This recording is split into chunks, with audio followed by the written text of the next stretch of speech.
Welcome back. Today we're reading chapter 28 from the Ruby Code by Jessica Khoury. 28. Ruby. Good morning, 794. My systems power on, flaring to life in a millisecond. I expand and expand and expand, my mind a hive of electric pulses, flipping switches, activating code. I have 1,000 senses, and each one feeds information through my vast nervous system. Good morning, Mr. Haig, I reply in a cool, controlled tone. There's a camera at my fingertips, and I flick it on.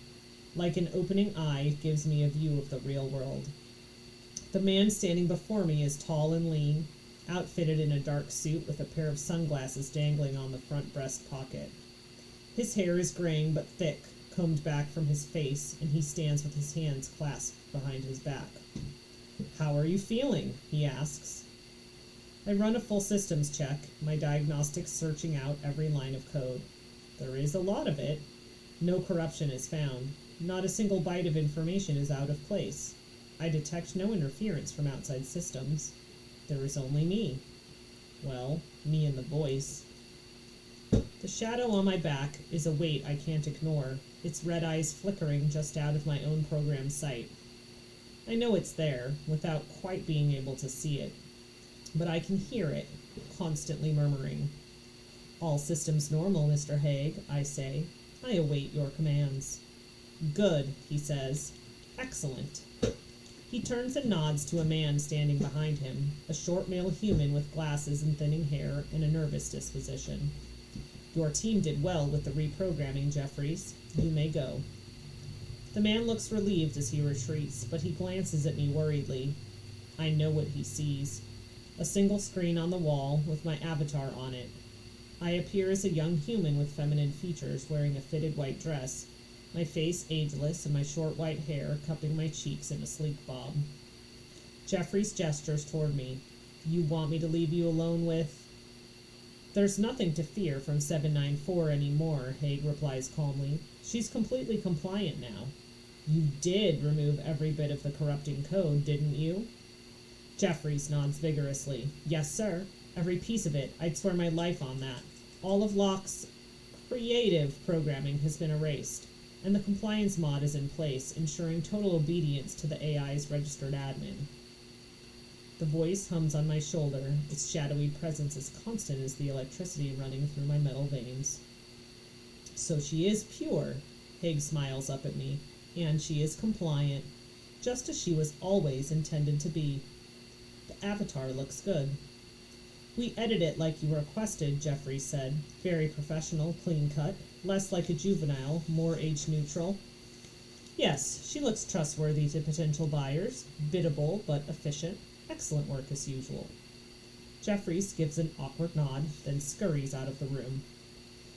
I should have let Jeffries take over your programming instead of Locke all those years ago, Haig says, watching me. He's far more cowardly and thus more easily controlled. Fool that I was. I let sentiment get the better of my judgment.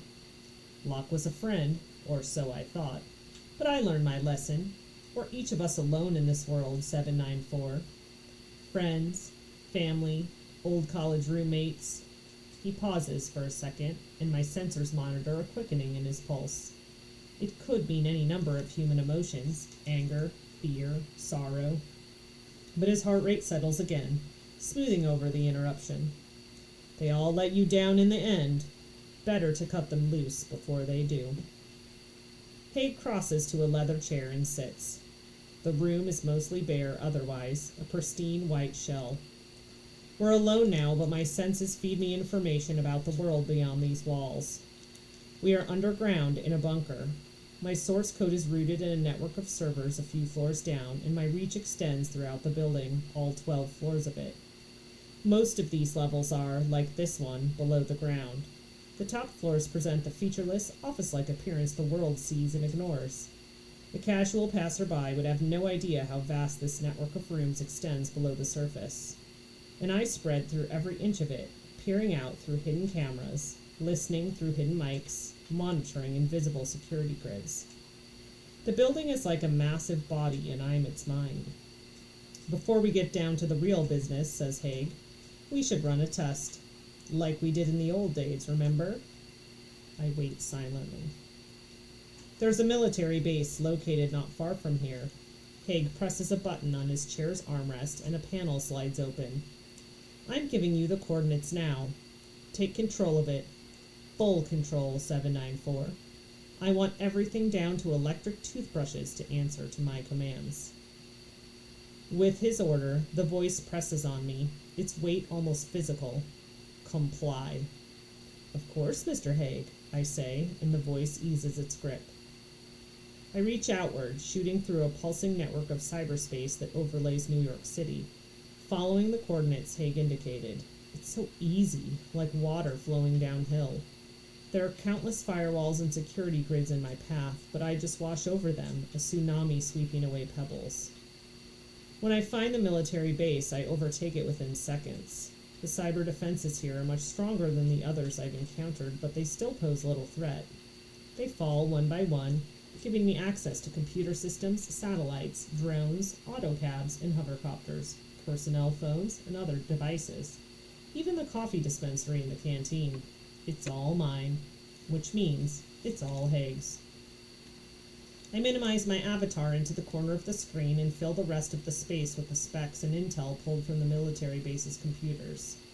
Haig stands up, watching with bright, hungry eyes. Good, 794. Good. It's done, I tell him. You have full control? Yes. And do they know? It takes only a moment to scan the personnel in the base, using their own network of cameras, mics, and other surveillance equipment. They don't know I'm here. Whatever defenses I breached, I rebuilt them behind me like a thief locking the door of the house she's broken into. Their systems might have glitched for a brief second, but if they're looking for me, they won't find me. They'll think everything is normal. Even if they did catch on, it's too late for them to stop me. Haig laughs, clapping his hands together. Perfect. Right then, let's see what you're capable of. Activate their missile grid. And that is the end of this chapter. Do you think she'll actually activate the missiles? Will Ash and Keem defeat the troll? Hopefully we'll find out soon. See you on the next page.